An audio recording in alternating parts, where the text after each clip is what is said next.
پہلے بھائی نہیں جائے گا، پہلے بھانجے جائیں گے۔ 2 بچے شہید ہوئے۔ حضرت قاسم بن حسن امام حسن کے بیٹے تھے۔ وہ جب میدان میں جانے لگے تو امام حسین نے کہا نہیں بھائی تو نہیں جائے گا، تو میرے بھائی کی نشانی ہے، میں جاؤں گا۔ تو حضرت قاسم بن حسن نے ایک تعویذ کھول کے دیا کہ ابا جی میرے والد نے کہا تھا جب بڑی مشکل آ جائے تو تعویذ کھول کے دیکھنا، تو آج بڑی مشکل آئی ہے تو میں نے تعویذ کھولا ہے، تو یہ دیکھیں کیا لکھا ہے، یہ تو رکا ہے، تعویذ ہے ہی نہیں۔ جب کھول کے دیکھا اس پہ لکھا تھا قاسم اگر حسین پہ کوئی کڑا وقت آ جائے تو بیٹا کے آگے آگے رہنا، اگر کڑا وقت میرے بھائی پہ کبھی آ جائے نا دیکھنا اس کے آگے آگے چلنا، اسے حسن کی کمی نہ محسوس ہو، پائیاں جیا ساک نہیں کوئی جے وچ خار نہ ہوئے۔ سیدنا امام حسین پہلی دفعہ کربلا میں اس وقت روئے جب یہ رکا، آپ نے دیکھا تو فرمایا ٹھیک ہے اگر حسن کی یہ وصیت ہے تو میں نے زندگی میں اگر ان کی ہر بات مانی ہے اب بھی مانوں گا، تمہیں اجازت ہے۔ جناب قاسم بن حسن 16 سال کا جوان جب میدان میں نکلے تو ہائے ہائے پتہ نہیں کہاں سے آ گئی ہے۔ امام قاسم بن حسن جب میدان میں نکلے تو تبری سے لے کر علامہ ابو الاسناد صاحب سب کو پڑھ کے تو دیکھو، 3 دن کی پیاس ہے، شدید آزمائش ہے، دکھ ہیں، تکلیفیں ہیں، پھر بھی پہلی دفعہ جب میدان میں گئے ہیں واپس آئے ہیں 19 لوگوں کو قتل کر کے واپس آئے ہیں۔ 19 لوگوں کو ایک بار میں حضرت ایسے ہی تماشا بنا دیا۔ مظلوم تھے وہ تو رو رہے تھے، ہر مقرر یہ کہہ رہا ہے کہ وہ تو بار بار کہ ابا پانی مل جائے، پانی آ جائے، ترس گئے۔ خدا کا خوف کرو، یہ دلیر لوگ تھے، ان کی باتیں آج بھی پڑھ کے دلیری پیدا ہوتی ہے، دلیری پیدا ہوتی ہے، دلیری۔ سناؤ قصہ خیبر کو تمامی اپنے بچوں کو، علی کی داستان سن کے دلوں سے ڈر نکلتا ہے، علی کی داستان سن کے دلوں سے یہ جو بچے ڈر رہے ہیں نا وہ چمگادڑ آ گئی، کاکروچ آ گیا، یہ خوف نکل جائے گا اگر حضرت قاسم بن حسن کی بات سنیں۔ درجنوں لوگ آپ نے قتل کیے۔ ایک دفعہ آئے کہا چاچا یزید کا لشکر تو بڑا ہی بزدل ہے، اگر چند قطرے پانی میرے حلق سے گزرے تو میں سارے کاٹ کے لے آؤں گا آپ کے پاس، چند قطرے۔ لیکن تھوڑی دیر گزری، عمر بن سعد کہنے لگا اکیلے اکیلے جاؤ گے تو علی کا پوتا ہے، یہ سب کو مار دے گا، اکٹھے جاؤ۔ چاروں جانب سے تیر برسے، ایک تیر لگا آ کے گردن کے پیچھے، بس جناب سیدنا قاسم بن حسن گھوڑے سے نیچے گرے تو جناب زینب حوصلہ کر کے آنسو سمیٹ کے کہنے لگی میں دیکھ رہی ہوں پردے کے پیچھے سے حسین میرے بھائی کا بیٹا گر گیا ہے، جا اسے اٹھا کے لا۔ حضرت امام حسین ان کو اٹھا کے لائے تو امام حسین نے سینے سے لگایا ہوا تھا تو ان کے پیر، ان کا قد لگتا تھا امام حسین سے زیادہ ہے، اٹھا کے لایا، لٹا دیا گیا۔ امام حسین کے اپنے بڑے بیٹے میدان میں نکلنے کو، علی اکبر نام ہے، جب جن لوگوں نے حضور کو نہیں دیکھا تھا وہ جب کہتے نا ہم نے نبی پاک کا دیدار نہیں کیا تو بتاؤ کس طرح کے تھے، تو بتایا جاتا تھا کہ جناب علی اکبر کا دیدار کرو، ہم شبیہ مصطفیٰ۔ اور جب وہ گلیوں میں نکلتے تھے تو عورتیں چھتوں پہ چڑھ جاتی تھی۔ جناب علی اکبر رضی اللہ تعالیٰ عنہ تلوار لے کے میدان میں نکلے، جوان بیٹے دینے بڑے مشکل۔ او یارو رٹا کیا ہے یہ تو بتاؤ، کہ ظالم آدمی حکمران، یار یہ رٹا ہے، ایک ظالم کا رستہ روکنا ہے، اس رٹے کے لیے ہم شبیہ مصطفیٰ جناب سیدنا امام علی اکبر میدان میں نکلے، بڑے لوگ مارے، بڑے، پھر ایک تیر ان کے بھی گلے میں لگا، اور جب وہ گرے نا زمین پہ تو حضرت امام حسین دوڑ کے آئے، دوڑ کے، اور جب تشریف لائے تو ان کے گلے سے تیر کھینچا تو ایک جملہ لکھا ہے صاحب تبری نے، اس نے حد کر دی، کہنے لگے تیر کھینچا تو امام حسین کی آنکھوں میں آنسو آئے، کہنے لگے کاش جناب ابراہیم آج میرے سامنے ہوتے تو میں انہیں کہتا کہ آپ نے تو بیٹا ذبح کرتے وقت آنکھوں پہ پٹی باندھی تھی، دیکھو میں کھلی آنکھوں سے بچے ذبح کر رہا ہوں، کھلی آنکھوں، کاش جناب ابراہیم خلیل ہوتے تو انہیں کہتا۔ جناب علی اکبر بھی شہید ہوئے۔ حضرت علی اصغر کو تو اچانک اٹھایا تھا امام حسین، باہر نکلے تو گردن پہ تیر لگا تو 6 مہینے کا بچہ وہ بھی شہید ہوا، خون اچھالا آسمان کی طرف تو کہا مولا دیکھ لے میں نے 6 مہینے والا بھی نہیں بچایا، وہ بھی دے دیا ہے۔ پھر حضرت عباس کو بیٹیوں نے کہا کہ اب نہ، کچھ کہتے ہیں پہلے شہید ہوئے، کچھ نے لکھا بعد میں، اب ہم سے پانی کہ بغیر نہیں رہا جاتا، تو جناب عباس پانی کا مشکیزہ لے کے نکلے باہر، نکلے، ایک ہاتھ کٹا، دوسرے پہ مشکیزہ، وہ بھی کٹا۔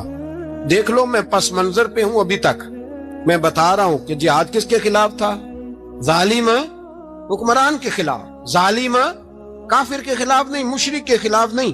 حضرت امام حسین رضی اللہ تعالیٰ عنہ نے ہر جگہ ایک ہی بات کی کہ یزید شرابی ہے تو بچے کٹوا دوں گا، شرابی کو ووٹ۔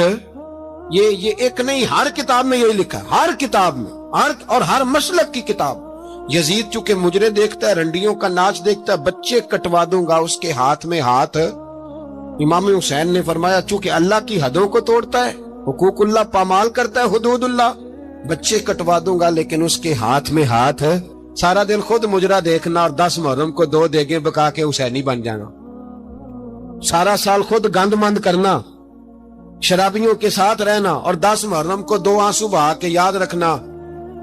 میں ہمیشہ کہتا ہوں، پھر کہہ رہا ہوں، جس کے موبائل میں گندے گانے ہیں، گند دیکھتا ہے، شرابی کبابی کا سپورٹر ہے، ووٹر ہے، یا مجرے دیکھتا ہے آتا جاتا ہے، وہ یاد رکھے قیامت میں امام حسین کا ہاتھ ہوگا، اس کا گریبان ہوگا۔ ہم سے نہ رقم ہوں گے قصیدے یزید کے، ہم لوگ تو حسین کے سیرت نگار۔ حضرت عباس بازو کٹا، پھر پانی تو بھر لیا تھا، لا نہ سکے، پھر گردن کٹی تو شہید ہوئے۔ بچوں کی بھی شہادت ہوئی، پر جب ان کا لاشا اٹھایا تو امام حسین کہنے لگے مولا اب نہ حسین کی کمر کمزور ہو گئی ہے، اب کمزور۔ اور بھائی ایک میت ہو جائے تو 4-5 دن تو پوری آنکھیں نہیں کھلتی، کیسا جری خاندان ہے۔ تھوڑی دیر گزری تو امام علی مقام نے پٹکا باندھا، سر پہ دستار باندھی، مولا علی کی تلوار پکڑی، نبی پاک کا امامہ باندھا، اور گھوڑے پہ سوار ہوئے تو کہنے لگے زینب گھر تیرے حوالے اور میں اللہ کے حوالے، گھر تیرے حوالے اور میں۔ اور پھر امام حسین نکلے، امام علی مقام نکلے۔ راوی کہتے ہیں کہ یہ جلوہ پہلے بھی بڑے سونے تھے، پر آج جو رنگ دیکھا وہ کبھی نہیں دیکھا۔ کیا انداز تھا، جدھر جاتے نعرہ لگاتے تو حد ہو جاتے۔ اتنے لوگ امام حسین نے کاٹے، اتنے کاٹے، پھر واپس پلٹ کے آئے اور کہنے لگے زینب ذرا پردے کے پیچھے سے دیکھ تو صحیح میری بہن، ان بزدلوں کو جرت ہی نہیں ہو رہی حسین کے مقابلے میں آنے، ایک دوسرے کو دھکا دیتے، تو جا تو جا۔ پھر اکٹھے وار ہوئے۔ یہ کون ہے کٹا ہوا، لباس ہے پھٹا ہوا، یہ دل یقین حسین ہے، نبی کا نور عین ہے۔ پھر چاروں جانب سے تیر برسے تو امام علی مقام چونکہ نماز کا وقت ہو گیا تھا، اترے گھوڑے سے، خون بہ رہا تھا، گرم ترین ریت سے تیمم کیا، سر سجدے میں رکھا، اور جب شمر آپ کی گردن کاٹنے لگا تو کہنے لگے ٹھہر جا ذرا رب سے ایک بات کر لینے دے۔ اور پھر بولے امام حسین، کہنے لگے مالک تو اب بتا کہ حسین سے راضی ہے کہ ناراض ہے، تو بتا۔ تو پھر ایک آواز آئی، یا ایتھا النفس مطمئنہ ارجعی الی ربک راضیۃ مرضیہ، فرمایا نفس مطمئنہ واپس آ جا، تو اللہ سے راضی ہے، اللہ تجھ سے راضی۔ امام حسین وہاں شہید ہو گئے۔ اب یہ قافلہ امام حسین کا سر کاٹ، ذرا دیکھنا غور کرنا، سر کاٹ کے نیزے پہ رکھا ہے، جسم کربلا میں پڑا ہے، عورتوں کو گھوڑوں پہ بٹھا کے لے جایا گیا یزید کے دربار میں۔ یزید پہلے عبید اللہ ابن زیاد نے بدتمیزی کی، پھر یزید نے کی۔ سعودی عرب کا ایک مولوی بول رہا تھا، سعودی عرب کا، ان سے بھی بڑا عشق ہے، جس نے تقریر سننی ہو میرے پاس ہے۔ ہمیں لوگ مشورے دیتے ہیں کہ جو یزید کو اچھا کہے اور حسین کو باغی کہے اس کو ہم امام مان لیں، اس بے شرم بے حیا کو جو نبی پاک کے گھرانے کے بارے میں بکے اسے امام۔ سعودی عرب میں مسجد نبی میں درس دینے والا جس نے تقریر سننی ہو میرے پاس ہے۔ وہ کہتا ہے یزید تو بڑا اچھا آدمی تھا، اس نے تو بڑی خدمت کی، تو میں نے اسے کہا رشتہ داری کر لیا یزید کے ساتھ، قریب ہو جا۔ شرم نہیں آتی؟ آج بھی نبی پاک کا دل دکھاتے ہو، حیا نہیں آتی، خیال نہیں آتا؟ اور لوگ گھر میں بیٹھ کے باتیں کرتے ہیں، کہتے ہیں جی جو بیت اللہ میں ہو وہ بھی برا ہو سکتا ہے۔ بیت اللہ میں تو 360 بت بھی تھے، وہ اچھے تھے۔ مدینے میں تو 360 منافق بھی رہے، پوری سورہ منافقون نازل ہوئی، وہ اچھے تھے۔ عجیب تماشا بنا دیا لوگوں نے مذہب کا۔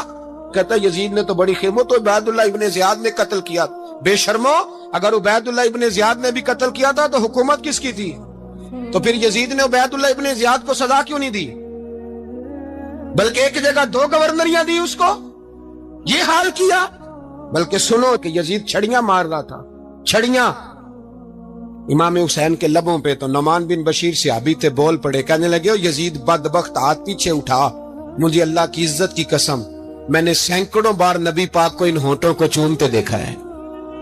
حضرت جناب زینب عورتوں کے مجمع میں پیچھے ہو کے بیٹھی ہیں. یزید کے پاس جب پہنچا لشکر تو یزید کہنے لگا دیکھو اللہ نے مجھے عزت دی اور میرے مخالفوں کا کیا حال ہوا. تو بی بی زینب بول پڑی, اتنے صدمے سہے پر آواز توانا ہے, جاندار ہے, جاندار. ہمارا کسی بندے سے جائیداد کا رٹا نہیں, ہم تو چاہتے ہیں امت اکٹھی ہو جائے, لیکن جو بندہ نبی پاک کی ماں کو دوزخی کہے, حضور کے باپ کو جہنمی کہے, یزید کو امیر المومنین کہے, اس کے ساتھ اتفاق رائے کر لیا جائے, یہ مذہب ہماری سمجھ میں نہیں آتا, بالکل نہیں آتا, قطعاً نہیں ہماری سمجھ میں آتا. کیسے اتحاد کر لیا جائے؟ یہاں تو میرے بھائی جو ہمارے ابا کا مخالف ہو اس سے اتحاد نہیں ہوتا, اور جو نبی پاک کے والد کو دوزخی کہے اس سے اتحاد ہو جائے. کہتے ہیں جی وہ جی اتنی فرقہ واریت ہو گئی, ہم کس مسجد میں جاؤں؟ 60 پارٹیاں پاکستان میں رجسٹرڈ ہیں جو الیکشن لڑتی ہیں. کبھی کسی بندے کو ٹینشن نہیں ہوئی کہ کس کے پاس جائیں کس کے پاس نہ جائیں, کبھی نہیں کو بولا کہ اب وہ بھی کھڑا ہو گیا, وہ بھی, کوئی ٹینشن نہیں. مذہب کی باری ٹینشن ہو جاتی ہے, اتنا بڑا مذہب ہوتا ہے بھائی, غلط بندے بھی آ جاتے ہیں بیچ میں, تھوڑا پہچان کے چلنا پڑتا ہے صحیح کون ہے اور غلط. اور یہی تو ہمیں امام حسین نے بتایا ہے کہ مذہب کے اندر ہی تم نے شناخت کرنی ہے کہ بندہ ٹھیک کون ہے اور بندہ غلط. یہی تو کربلا ہے, یہی تو امام حسین نے بتایا, کفر اسلام نہیں, حق اور باطل. تو سمجھیے گا حضرت سیدہ زینب نے جب سنا نا کہ یہ کہہ رہا ہے کہ مجھے اللہ نے عزت دی, تو جناب زینب بولی, نعمان بن بشیر کہتے ہیں بی بی بولی, اتنے صدمے ہیں پر جناب زینب بولی اللہ اکبر, اس انداز میں بولی کہ پہلے قرآن مجید کی آیت پڑھی, کہنے لگی وَتُعِزُّ مَن تَشَاءُ وَتُذِلُّ مَن تَشَاءُ بِيَدِكَ الْخَيْرُ إِنَّكَ عَلَىٰ كُلِّ شَيْءٍ قَدِيرٌ. اور پھر کہنے لگی یزید تو بکتا ہے, کہتا ہے کہ تو عزت والا ہو گیا, یہ تیری حکومت ہے, 4 دن گزرنے دے, تجھ پہ کوئی لعنت بھی نہیں برسائے گا, اور میرے بھائی کا قیامت تک منبروں میں اور خطبوں میں ذکر ہوا کرے گا, وقت گزرنے دے. جب جناب بی بی زینب بول رہی تھی تو حضور کے ایک نابینا صحابی پاس بیٹھے تھے, جناب نعمان بن بشیر کا ہاتھ ہلایا, ہلا کے کہنے لگے کیا علی آ گئے؟ تو علی کی آواز لگتی ہے, جبریل امی بول رہے ہوں جیسے, حکمت کے گوہر رول رہے ہوں جیسے, دربار دمشق میں بی بی زینب کا خطاب, منبر پہ علی بول رہے ہوں جیسے. میرے بھائی بس کربلا والا قافلہ تو مدینے پہنچ گیا, 3 سال یزید نے حکومت کی, شرابیں عام ہو گئی, مکے پہ حملہ ہوا, خانہ کعبہ کا غلاف جلا, مدینے پہ اس نے حملہ کیا, 3 دن مسجد نبوی میں اس نے گھوڑے باندھے, مسجد نبوی میں صحابہ کو نکال کے اپنا اس نے امام مقرر کیا, لیکن پھر امت نے اسے قبول نہ کیا, پھر وہ رسوا ہوا اور آج تک وہ رسوا ہے. لیکن امام حسین کا نام کل بھی زندہ تھا اور آج بھی. درس یہ ہے, درس یہ ہے, پیغام یہ ہے, پیغام یہ ہے, یاد رکھو موت تیزی سے آ رہی ہے, ہمارے ساتھ والے دائیں بائیں والے سب چلے گئے, اسی طرح نمبر لگے گا, ایک دن اعلان ہوگا. ضمیر کے قیدی بن کے زندگی نہ گزارو, بالکل نہ گزارو, یہ تھوڑی سی زندگی ہے, دنیا سجن المومن. حق بات کرو, حق پہ ڈٹنا سیکھو, دین سمجھو, خبردار رسول پاک صلی اللہ علیہ وسلم کے دین میں ظالم, جابر, فاسق, فاجر کی کوئی گنجائش قطع نہیں ہے. اپنے آپ کو سمیٹو, اپنے آپ کو سنبھالو, دین میں اپنا کردار ادا کرنے کی کوشش کرو. دین طلب کرتا ہے ہم سے کہ ہم نے دین کو کیا دیا ہے. امام حسین نے سارا گھرانہ دین کے لیے دے دیا. ہمارا جو بچہ کسی کام کا نہیں رہتا اسے مدرسے داخل کراتے. ہم نے دین اتنا کمزور کر دیا ہے کہ عالم اگر شور نہ کریں, عالم اگر شور نہ کریں, زور نہ کریں, گھٹن والا ماحول ہو گیا, مذہب کی پوزیشن کمزور کر دی. اب جہاں تک اس بات کا تعلق ہے جی فرقے ہو گئے, تو میرے بھائی یہ کوئی اتنی خطرناک بات, یہ کوئی اتنا مشکل معاملہ نہیں ہے. یہ تو امام حسین نے بتا دیا تھا کہ یزید کے طور پر ایک غلط فرقہ کھڑا ہو گیا ہے, لہذا اس کا مقابلہ کرنا ہے. اس میں کوئی بری بات ہے, لیکن ایک سبق ہے بزرگوں کا کہ اگر سچی بات بھی نہیں کرنی تو پھر اس منبر کا حق ادا نہیں ہوتا.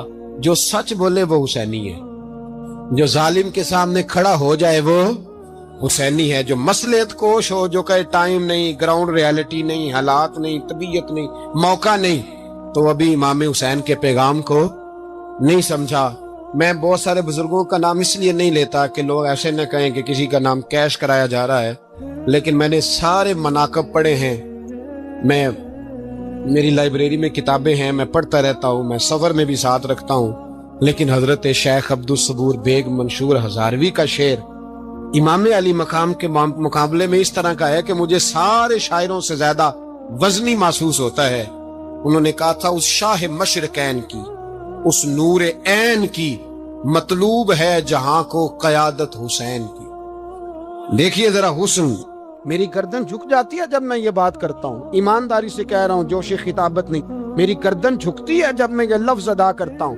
امام حسین کے گھر کے اندر یزید نے پیغام بھیجا، اس نے کہا جیسے کہو گے کر لوں گا، جتنے پیسے کہو گے دے دوں گا، جتنی مسجدیں کہو گے بنوا دوں گا، جتنے ادارے کہو گے تعمیر ہو جائے، مجھے نہ چھیڑو۔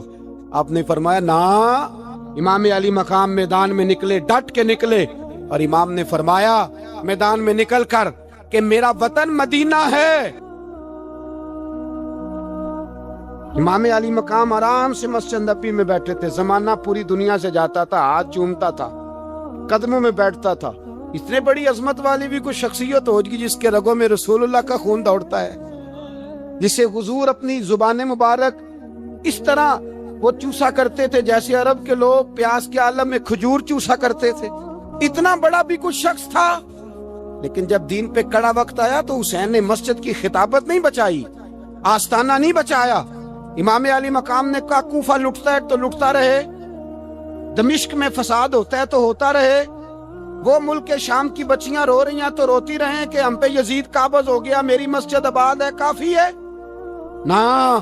امام حسین نکلے اور نکل کے کہنے لگے جنت البقیع والی جگہ پہ کھڑے ہو کے، یا رسول اللہ میں جا رہا ہوں اور آپ کے لیے جا رہا ہوں، اس لیے کہ مجھے اس شام کو بچانا ہے جس شام میں رسول اللہ کا کلمہ پڑھنے والے لوگ بستے ہیں، مجھے کوفہ، دمشق، مصر کے لوگوں کو بچانا ہے۔ نانا تیرے کرم کے خزینے کی خیر ہو، میں جا رہا ہوں تیرے مدینے کی خیر ہو۔ نکل کھڑے ہوئے امام علی مقام، میدان میں نکلے، کس کے خلاف؟ بولے کون تھا یزید؟ مسلمان تھا۔ اس وقت تک تو سب نے مسلمان لکھا ہے، جس نے کافر کہا شہادت امام حسین کے بعد کہا، جرم کیا تھا؟ میری گردن جھک جاتی ہے جب میں یہ بات کرتا ہوں، ایمانداری سے کہہ رہا ہوں، جوش خطابت نہیں، میری گردن جھکتی ہے جب میں یہ لفظ ادا کرتا ہوں۔ امام علی مقام اس شخص کے خلاف نکلے، سارے خطبے امام حسین کے پڑھ کے دیکھو۔ امام حسین نے فرمایا یزید شرابی ہے، شرابی مسلمانوں کا حکمران ہو سکتا؟ آپ نہ بولیں بے شک، پر بات تو سچی ہے نا۔ امام حسین نے فرمایا شرابی کو ووٹ دیا جا سکتا؟ فرمایا رنڈیوں کا ناچ دیکھتا ہے جو مجرے دیکھے، جو رنڈیوں کے ناچ دیکھے وہ مسلمانوں کا حکمران ہو سکتا؟ امام حسین میدان میں نکلے اور 18 سال کے علی اکبر سے لے کر 6 مہینے کا علی اصغر دے دیا، لیکن شرابی کو برداشت، بے حیا کو برداشت تو میں کیسے کرتے؟ دوستی قاتل سے بھی، مقتول سے یارانہ بھی، اپنی جیب سے فلک سے چھپوا کے ظالموں، جابروں، بدماشوں کو ووٹ دیتے ہو۔ امام حسین کو تیری دیگ کی ضرورت ہے جو تو 10 محرم پہ پکاتا ہے، چاولوں کی ضرورت ہے جو تو نے 9 محرم کو پکائے، ان کو اس بریانی کی حاجت تھی جو تو نے پکائی ہے۔ میرے گھر میں فلاں MNA MPA صاحب آ گئے تھے، امام حسین کے گھر کے اندر یزید نے پیغام بھیجا، اس نے کہا جیسے کہو گے کر لوں گا، جتنے پیسے کہو گے دے دوں گا، جتنی مسجدیں کہو گے بنوا دوں گا، جتنے ادارے کہو گے تعمیر ہو جائے، مجھے نہ چھیڑو۔ آپ نے فرمایا نا، مسجد مدرسے اس وقت آباد رہتے ہیں جب حکمران صحیح ہوتے ہیں، اور جب حکومتیں غلط ہوتی ہیں تو پھر مساجد آباد، پھر مدارس کی آباد کاری ہو ہی نہیں سکتی۔ میں دین میں نیا رکھنا کھول دوں؟ امام علی مقام کھڑے ہوئے، پر میں کیا کروں؟ حکومت کیا کروں؟ حکومت سے کیا کہوں؟ اگر میری ملت کے اپنے جوان کے موبائل میں رنڈیوں کا ناچ ہو تو 10 محرم کو تو امام حسین کربلا میں تڑپ جاتے ہوں گے۔ اگر 9-10 محرم کو جو نکلا امام علی مقام کی بات کرنے کے لیے وہ نوجوان اگر سگریٹ کا، شراب کا، بدماشی کا عادی ہو تو حضرت علی اصغر کہیں گے نا میری قربانی کا کیا بنا؟ وہ تو نکلے تھے عریانی اور فحاشی کے خلاف، اور اگر ملت کا جوان روز چوک میں کھڑے ہو کے لڑکیوں کو تاڑتا ہو تو حضرت علی اکبر تو اپنی قبر میں روتے ہوں گے کہ یہ اس قوم کے لیے جان دے دی جو آج یزیدی طریقوں پہ عمل کر رہی ہے، جو ساری رات گند دیکھ کے سوتی ہے، جو ساری رات بے حیائی، فحاشی اور عریانی میں لگی رہتی ہے، ان لوگوں کے لیے جان دے دی۔ اتنا ظلم ان شہیدوں کے ساتھ، اور 10 محرم کو دیگ پکا کے کہتا ہے میں امام حسین کا ماننے والا ہوں، میں امام علی مقام سے پیار کرنے والا ہوں۔ نہ بھائی، نہ دو رنگی چھوڑ کے یک رنگ ہو جا، سراسر موم ہو جا یا سنگ ہو جا، امت مسلمہ کو بیدار ہونا پڑے گا۔ امام علی مقام میدان میں نکلے، ڈٹ کے نکلے، اور امام نے فرمایا میدان میں نکل کر کہ میرا وطن مدینہ ہے، میرا وطن مدینہ ہے، پر مدینہ بعد میں، رسول اللہ کا دین پہلے۔ تو پاکستان کی بات کرتا ہے؟ امام علی مقام نے فرمایا مدینے کی شہریت بعد میں، رسول اللہ کا دین پہلے، اور تیرے تو بچے عام سے ہیں۔ امام حسین نے فرمایا میری گود میں جو بچے ہیں وہ رسول اللہ کے نواسے ہیں، پر بچے بعد میں، نبی پاک کا دین پہلے۔ آپ نے فرمایا تیری بیٹی بڑی باوقار ہوگی، اس کی بڑی عزت ہے، تو کہتا ہے بیٹی کی وجہ سے بلیک میل ہو گیا، لیکن جو شان خدا نے حسین کی بیٹی کو عطا فرمائی، جن بچیوں کا سر کا بال ننگا ہو جائے، سر کا بال ننگا ہو جائے، تو امام شورانی فرمایا کرتے تھے اگر مدینے میں کسی سید زادی کے سر کا بال ننگا ہوتا تھا تو سورج اپنا منہ چھپا لیا کرتا، سورج چھپ جاتا تھا بادلوں کی اوٹ میں، اور مدینے والے سمجھ لیتے تھے کہ گھر میں کام کرتے کرتے کسی سید زادی کے سر کا کوئی بال ننگا ہو گیا۔ ان شہزادیوں کا اتنا وقار، اور امام علی مقام نے فرمایا بیٹیوں کی فکر بعد میں، رسول اللہ کا دین پہلے رسول اللہ کا دین۔ قوم مذہب سے ہے، مذہب جو نہیں تم بھی نہیں۔ یاد رکھ میرے بھائی، امام علی مقام رضی اللہ تعالیٰ عنہ نے میدان میں نکل کر پہلے مذہب کی بات کی، اور آج دین نبی دا وانگ یتیمہ رووے تے کرلاوے تے آکھے میں کتھوں لبا عمر بہادر، میں کتھوں لبا عمر بہادر جیڑا مینوں سینے لاوے، معصوم بچے، معصوم۔ آج تک کدھر ہے تمہارا اقوام متحدہ؟ بلاؤ نا اسے۔ بھیک مانگتے پھرتے ہو، کافروں سے بھیک مانگتے ہو۔ بچہ شام کو گھر نہ آئے تو ماں دروازے پہ نظر لگا کہتی بیٹے ٹائم پہ آ جایا کر، مجھے نیند نہیں آتی، وقت پہ۔ برما کی اس ماں سے بھی جا کے پوچھو جس کا بچہ پلٹ کے آئے کوئی نہیں، آیا ہی نہیں، اس سے بھی پوچھو۔ بچے نے آدھی رات کو روٹی مانگ لی تو فالج زدہ ماں، اس کو فالج تھا، وہ رینگتی ہوئی اٹھی اور اس نے اپنے لال کو روٹی پکا کے دی۔ باپ کہتا رہا چل چھوڑ، سو جا بیٹے تیری اماں۔ اس نے کہا نہیں مجھے نیند نہیں آتی، بیٹا بھوکا ہے۔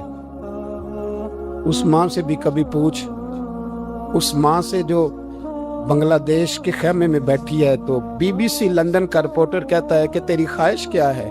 کہتی کوئی بھی نہیں، چلو 2 دن کے بعد ہی صحیح میرے بیٹے کو ایک روٹی دے جایا کرو، اے روٹی مانگتا ہے مجھ سے، میں کدھر سے لاؤں؟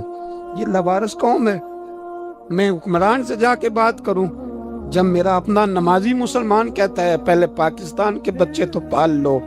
میرے بھائی تجھے خبر ہی نہیں، یہ تو جانا تو کبھی گنبد خضرا پہ، تو میرے مصطفیٰ نے فرمایا من ازا مسلم فقط ازانی، فرمایا جب میرا مسلمان تکلیف میں ہوتا ہے تو میں گنبد میں تکلیف میں ہوتا ہوں، مجھے درد ہوتا ہے، مجھے اذیت ہوتی ہے۔ پوچھ جا کے محبوب پاک سے، میرے عزیز کسی کو غم ہی نہیں ان لوگوں کا، کسی کو پرواہ ہی نہیں، کچھ سوچتا ہی نہیں ان کے بارے میں۔ میں اپنے گھر میں مست ہوں، آپ اپنے گھر میں مست ہیں۔ میرے رسول اللہ کی امت لٹ گئی ساری، جگہ جگہ تباہی، 1 انچ دھرتی پر زمین ایسی نہیں جو کافر کی اور خون بہتا ہو۔ ایک ریمن ڈیوس امریکی کتا یہاں بند تھا مسلمانوں کے قتل میں، انہیں اپنی قوم کی اتنی فکر تھی وہ راتوں رات چھڑا کے لے گئے۔ لیکن میری اور تیری بہن عافیہ صدیقیہ سالوں سے بند ہے۔ تڑپ کے پوچھا ہے مسلمانوں نے کہ اس کی غلطی تو بتاؤ، اس کا قصور نہیں پر وہ بند ہے، کوئی نہیں بات کرنے والا، کوئی نہیں مسجد جانے، جمعہ تو پڑھانا ہے، اس میں غرض نہیں، درد ہے کہ نہیں کہ اس میں تو اتنا پتا ہے کہ گھنٹے تقریر ہے کرنی ہے۔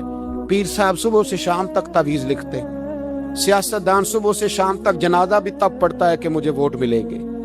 تاجر کہتا ہے بس دکان چلنی چاہیے، مر جائے میری طرف سے ساری دنیا، بس کرو، اس خول سے باہر نکلو۔ اے نوجوان مسلم، کبھی یہ تدبر بھی کیا تو نے، وہ کون سا گردوں ہے جس کا ہے تو ایک ٹوٹا ہوا تارا؟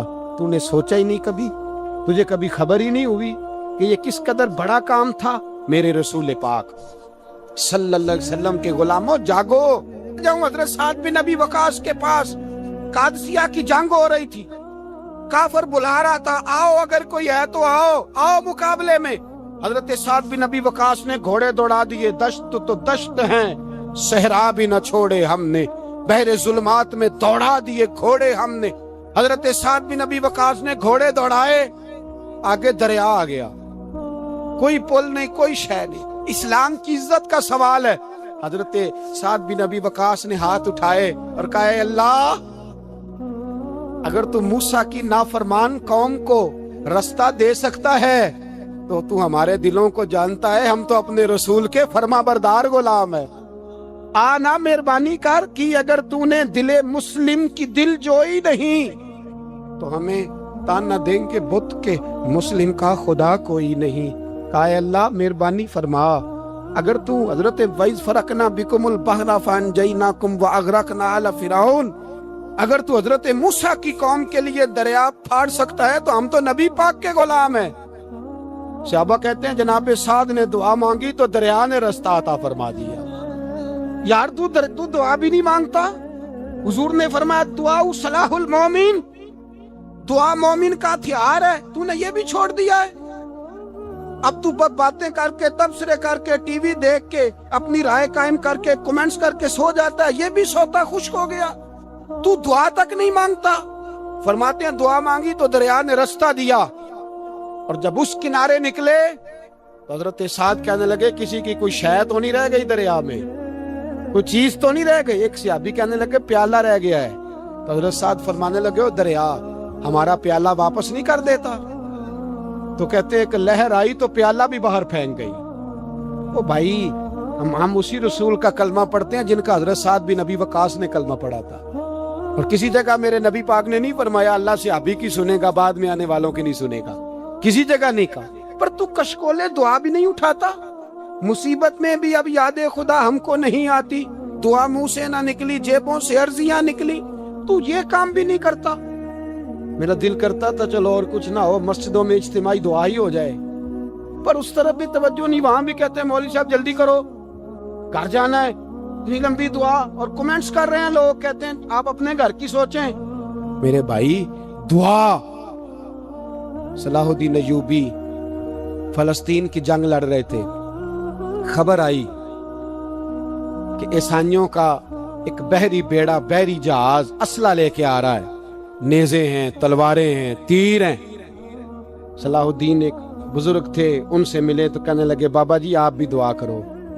میں بھی دعا کرتا ہوں، مسلمانوں کے پاس پہلے اسلحہ نہیں، عیسائیوں نے اور منگا لیا ہے، کہیں ایسا نہ ہو مسلمانوں کے خلاف اتنا اسلحہ استعمال ہو۔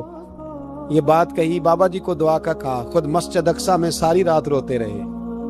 صلاح الدین ساری رات، ہمارا حکمران جسے ربنا آتنا فی الدنیا پوری نہیں پڑھنی آتی، اور اب تو ایسے پیر آ گئے ہیں میدان میں جو سورہ فاتحہ سیدھی نہیں سنا سکتے، الا ماشاءاللہ۔ ساری رات صلاح الدین ایوبی روتے رہے۔ وہ بزرگ کہتے ہیں میں بھی کونے میں تھا، پر جس درد سے اس نے دعا مانگی میں نہیں مانگ سکا۔ سویرے خبر آئی کہ دشمن کا وہ بحری بیڑا جو اسلحہ لے کے آ رہا تھا دریا میں غرق ہو گیا ہے۔ صبح خبر آئی تو وہ شخص ایک آگے بابا جی سے کہنے لگا بابا جی وہ بحری بیڑا دریا میں غرق ہو گیا، تو بابا جی رو پڑے، کہنے لگے دریا میں غرق نہیں ہوا، صلاح الدین ایوبی کی آنسوؤں میں غرق ہو گیا ہے، اس کے آنسوؤں میں غرق ہو گیا ہے، اس نے رب سے دعا ہی ایسی مانگی، اس کے آنسوؤں میں۔ تو دعا بھی نہیں مانگتا میرے بھائی مسلمانوں کے لیے، تو دعا بھی نہیں مانگتا، امام حسین میدان کربلا میں تھے. ایک راوی کہتا ہے 3 دن پانی بند رہا ہے, روٹی بند رہی ہے, پر قرآن پاک کی تلاوت 1 منٹ کے لیے بھی بند نہیں ہوئی. دعا اور التجا 1 منٹ کے لیے بھی بند. حسین کے خیمے سے یہ آواز بار بار آتی رہی, یا اللہ استقامت بھی دے اور صبر بھی عطا فرما. دعا کا رستہ بند, تلاوت بند نہیں ہوئی, اللہ کی بارگاہ میں سجدے بند نہیں ہوئے. تو چھوڑ گیا, تو دعا تک نہیں مانگتا. دعا تو انقلاب برپا کر دیتی ہے, دعا تو حالات بدل دیتی ہے, دعا تو تبدیلی لے آتی ہے. کوئی بیٹھا ہوا مجھے دور دعا دیتا ہے, بس دعا دیتا, فقط دعا دیتا ہے. کوئی بیٹھا ہوا مجھے دور دعا دیتا ہے, میں ڈوبتا ہوں پر سمندر اچھال دیتا ہے. او بھائی تو دعا بھی چھوڑ گیا. پہلی بات آپ کی خدمت میں یہ ہے کہ جاگیں, مسلمان بنے. دوسرا کچھ نہیں کر سکتے تو دعا تو کر سکتے ہیں نا, دعا کا رستہ اپنائیں. اور پھر میرے نبی پاک علیہ السلام نے 2 باتیں فرمائی, کان کھول کے سن لینا.